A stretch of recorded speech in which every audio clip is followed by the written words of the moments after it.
So the last little thing that I did want to cover is Jacob is wrestling with God here in Genesis chapter 32.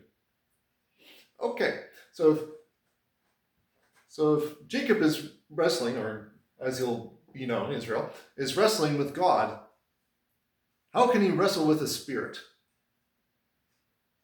It's obviously human form.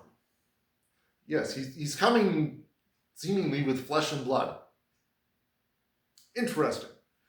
And if you read carefully, never once does it use the term angel.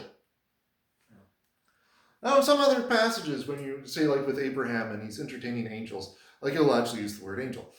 With one of them, you have the angel of the Lord, and at some point in time in Genesis 18, when that occurs, it stops referring to the angel of the Lord as the angel of the Lord and just starts referring to him as Lord. But yes, you also have the angel entourage, and they just happen to be there, and they go off on their own. But here, also, you don't have the word angel being used, and Jacob is just calling him God. He's naming the place face of God. This is the presence of God. So Jacob seems to be saying this is an incarnation of the Lord, that he's actually in flesh, because that's what incarnate means, in flesh. Flesh of like the spirit. Yeah. So this is what brings up some question.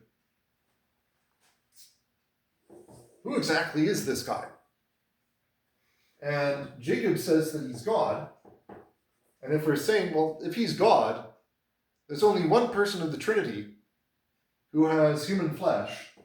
This seems to be Jesus. I shouldn't say seems to be. This is Jesus. Pre-incarnate. But yet he's incarnate. And that's one of the interesting things is this a pre-incarnate appearance of Jesus? And this, as a theologian, it makes me wonder, like, well, what does that even mean? Because if it's pre-incarnate, then he doesn't have flesh, and then he can't really do this. Yeah, it's like a Thrifty's food store. You may as well call it oxymoron. Oh, yeah. I get you. So, as I've mentioned in a couple other studies, if we're looking at Jesus on his divine side, well, he's eternal, he's without time. So this could just be Jesus stepping outside of time. So the incarnation of Jesus is when he takes on the flesh of Mary, absolutely. And there he is as a human being.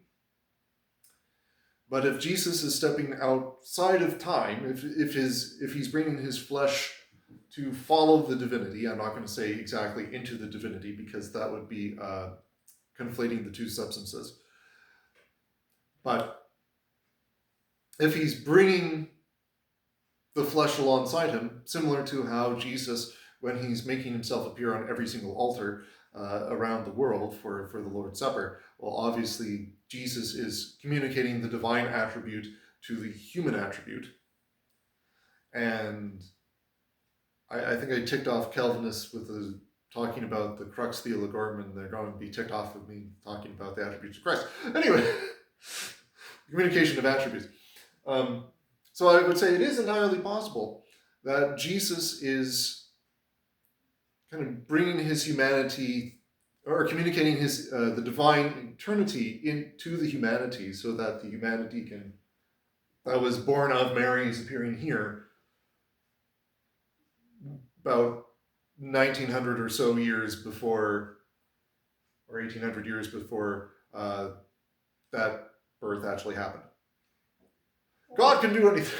In any case, but Jesus, as even if we are kind of throwing out the communication of attribute of eternity to his human flesh here, but I would still say that this is Jesus.